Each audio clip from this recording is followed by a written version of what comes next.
बिस्मिल्लाहिर्रहमानिर्रहीम। अस्सलाम वालेकुम। कैसे हैं जी तमाम दोस्त? उम्मीद है सब खैर आफियत से होंगे। मैं हूं नजीबुल हसन सादिकाबाद से। अच्छा जी, आज एक टॉपिक है, बड़ा मैं समझता हूं अहम टॉपिक है, जिसने जो भी बकरी पालने वाले हजरात हैं वो इसको लेके काफ़ी कंफ्यूज रहते हैं, जिसकी कन्फ्यूजन का शिकार हम सब ही रहते हैं तकरीबन। तो वो जितना थोड़ा बहुत समझ आता है तो सोचा कि वो क्यों ना शेयर किया जाए अपने देखने वालों को, और अगर कोई इस मामले में मुझे भी गाइड कर सके तो वो भी अपनी राय का इज़हार ज़रूर करे। अच्छा जी, ऐसा है कि आम तौर पे ना बकरी पालने वाला शौक़ और कारोबार के बीच में कंफ्यूज है।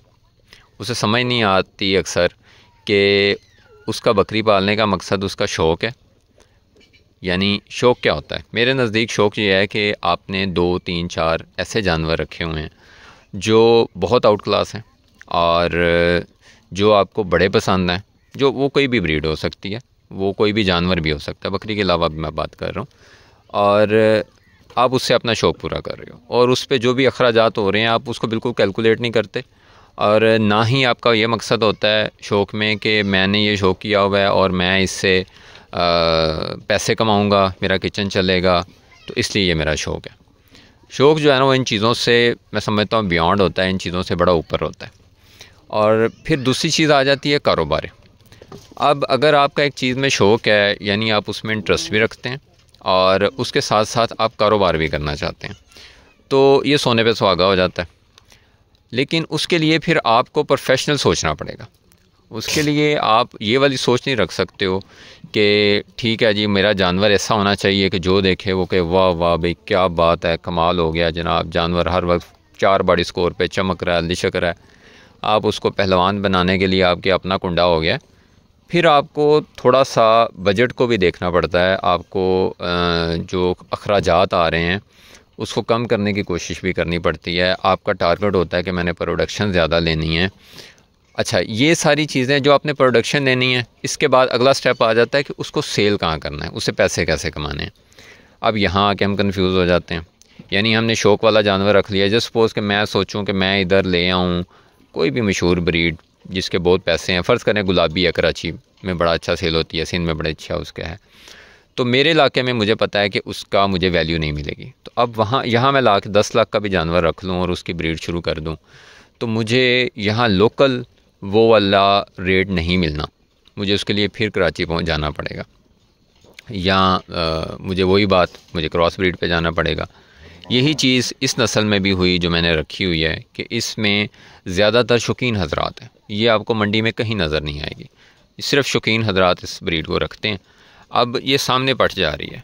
अब आम देखने वाला बंदा कहेगा यार ये तो बिल्कुल ही माड़ी सी कमज़ोर सी पट है, उसकी निस्बत ये पिछली बकरी को ज़्यादा पसंद करेंगे। ठीक है, ये हमारी जुगनी बकरी है, ये बैठी हुई है, इसकी पट है, वो आगे होम ब्रीड है, वो बिल्लो बकरी है, ठीक है, उसकी पट भी यहाँ बैठी होगी, ये इसकी पट बैठी हुई है। तो अल्हम्दुलिल्लाह होम ब्रीड भी हमारे पास काफ़ी है, 3-4 पीढ़ियाँ आ गई हैं इकट्ठी। तो अब आप देखें कि वो फर्स्ट टाइमर है पट, और वो मेरे ख्याल 4-5 सू चुकी है। तो आम जो भी देखने वाला है ना, नॉर्मली जिसको बकरी की थोड़ी बहुत समझ है, या कह लें जो अपर पंजाब साइड पे, वो उस बकरी को ज़्यादा पसंद करेंगे। लेकिन जहाँ का जो शौकीन है वो इस बकरी के पीछे जाएगा।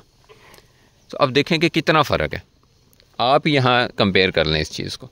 तो मैं अगर इस चीज़ का आपको बताऊँ कि ऐसी बकरी अगर आप शौकीन के पास लेने जाएँ तो वो क्या रेट होगा, तो आप कहेंगे जी भाई झूठ बोल रहे हैं। ठीक है, लाखों में बात चली जाएगी, बहुत ऊपर बात चली जाएगी, और उस कैटेगरी की बकरी आपको एक नॉर्मल एवरेज बकरी के रेट में मिल जाएगी। ठीक है, तो ये आ गई शौक़ वाली बात। अब इसमें कारोबार नहीं हो सकता। अब क्या इस मॉडल पे मैं कारोबार कर सकता हूँ? नहीं हो सकता। मुझे देखनी पड़ेगी मार्केट। अब इस तरह की बकरियाँ लेने वाले कितने लोग होंगे? जो मोस्टली शौकीन हजरात होते हैं उन्होंने तो सेलेक्टिव से हर रेवड़ में 3-4 बकरियाँ इस कैटेगरी की रखी होती हैं जो सिर्फ मेले के लिए होती हैं। जबकि ये बकरी जो है, ये मुझे जब मैं कारोबार के हिसाब से सोचूंगा तो मैं इस तरफ जाऊंगा।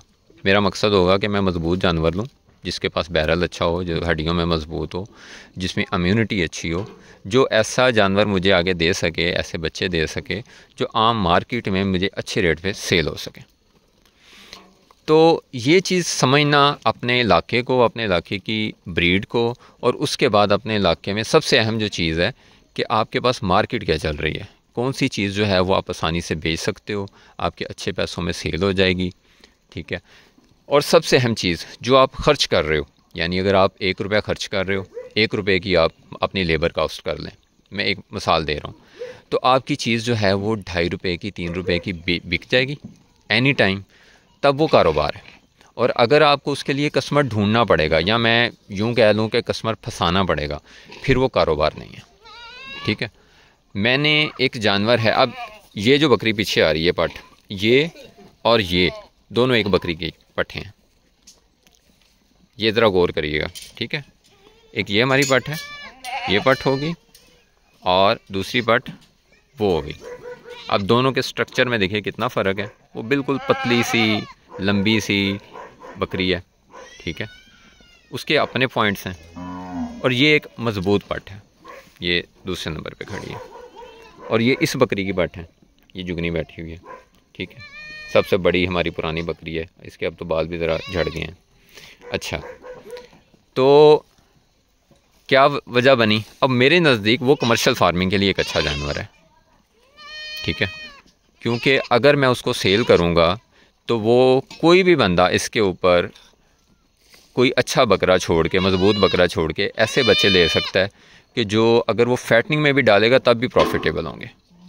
जबकि उसके ऊपर अगर हम प्योर चाहते जाएंगे तो वो उसका ना तो हम उसमें फैटनिंग की तरफ जा सकते हैं, क्योंकि ज़ाहिरी बात है हर किसी को बोटी चाहिए, खूबसूरती एक हद तक चाहिए।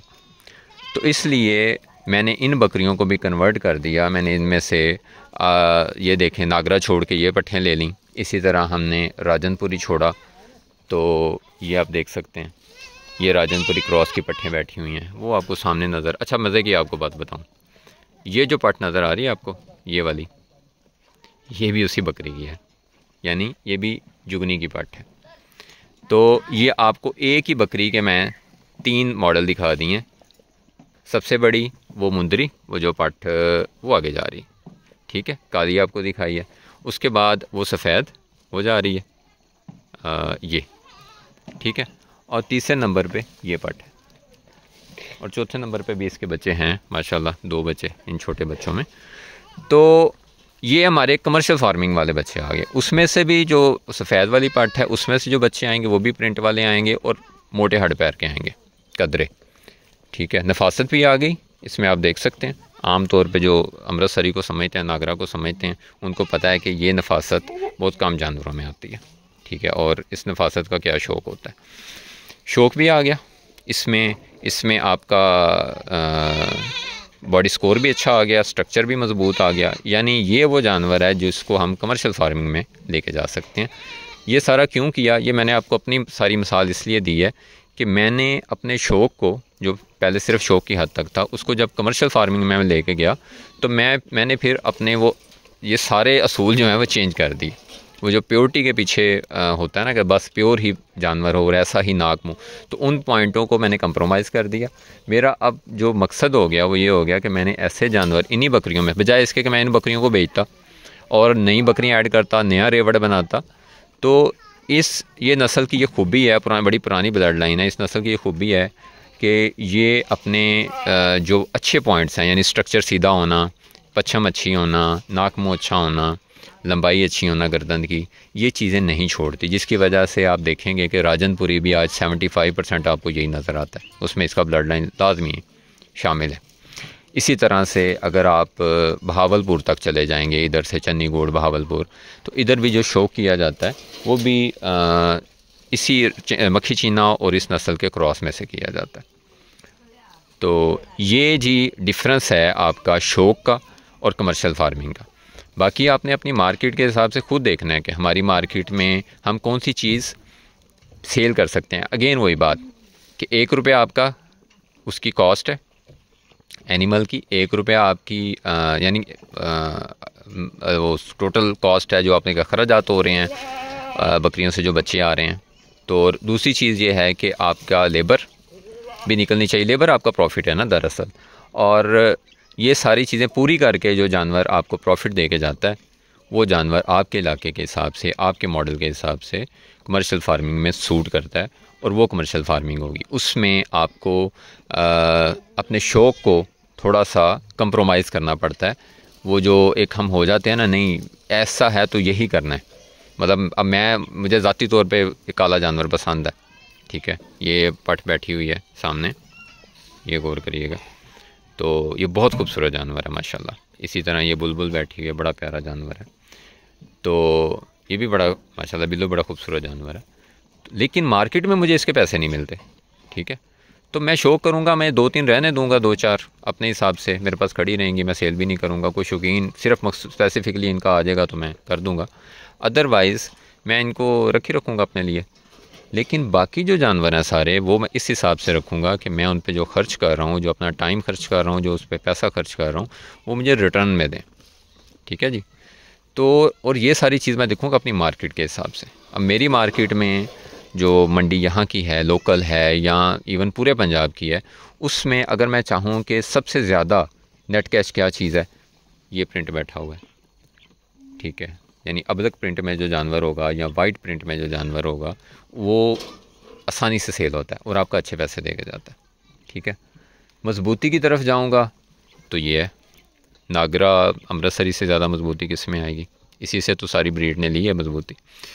तो इसलिए ये मैंने कोशिश की है कि ये टॉपिक इस तरह का है कि इस पे हम घंटों बैठ के बात कर सकते हैं, लेकिन इसका जो लब्बे लबाब है ना, वो यही है कि इनको अलग रखें। आपने घर में डोमेस्टिक लेवल पे जानवर रखने हैं, मैं हमेशा कहता हूँ घर घर बकरी होनी चाहिए। आपने डोमेस्टिक लेवल पे जानवर रखने हैं, घर में 2, 3, 4 बहुत अच्छे रखें, उनका ख़र्चा ना गिने। फिर ये ना हिसाब लगाएं जी मैं 100 रुपये दे पट्ठे पा ले, ये कर लिया, नहीं, वो आपको उससे कहीं ज़्यादा देगा। आप जितना भी खर्च कर लें, बकरी आपका हक़ नहीं रखेगी, ठीक है। लेकिन जब आप ज़्यादा जानवर पाल रहे हैं ना, उसके लिए आपको लेबर भी रखनी पड़ेगी, आपको इस तरह के अखराजात भी करने पड़ेंगे। तो उस सूरत में फिर आपको ये सारी चीज़ें देखनी पड़ेंगी, आपको अपनी मार्केट भी देखनी पड़ेगी, आपको अपने अखराजात को भी कुछ ना कुछ कैलकुलेट करना पड़ेगा। और फिर कमर्शियल फार्मिंग के लिए जो सबसे अहम चीज़ मैं हमेशा कहता हूँ कि अगर आपने कमर्शियल फार्मिंग में आना है तो उसके लिए आपको ज़राअत में आना पड़ेगा, क्योंकि हमारे यहाँ मसला ये है कि अक्सर मेन प्रॉफिट जो है वो थर्ड पार्टी ले जाती है, ठीक है। थर्ड पार्टी कौन सी है? हर वो कंपनी जो आपको मेडिसिन दे रही है, हर वो कंपनी जो आपको फीड देगी, हर वो कंपनी, ज़ाहिर बात है सब कारोबार कर रहे हैं ना, वो तो अपना मुनाफा कमाएंगे। तो किसान के साथ भी ये कुछ हो रहा है। तो इसलिए बजाय इसके कि आप हर चीज़ बाहर से ख़रीदें, आप कोशिश करें कि आप हर चीज़ अपनी खुद काश्त करें, वो अपने जानवरों को खिलाएं और अपने जानवरों से अच्छी प्रोडक्शन लेके तो आप उसको मार्केट में सेल करें। तो इंशाल्लाह बकरी फार्मिंग जो है वो आपके लिए फ़ायदेमंद साबित होगी। दुआ में याद रखें जी, अपने जानवरों का ख्याल रखें, गिरदोनवा सब का ख्याल रखें। अल्लाह हाफ़िज़।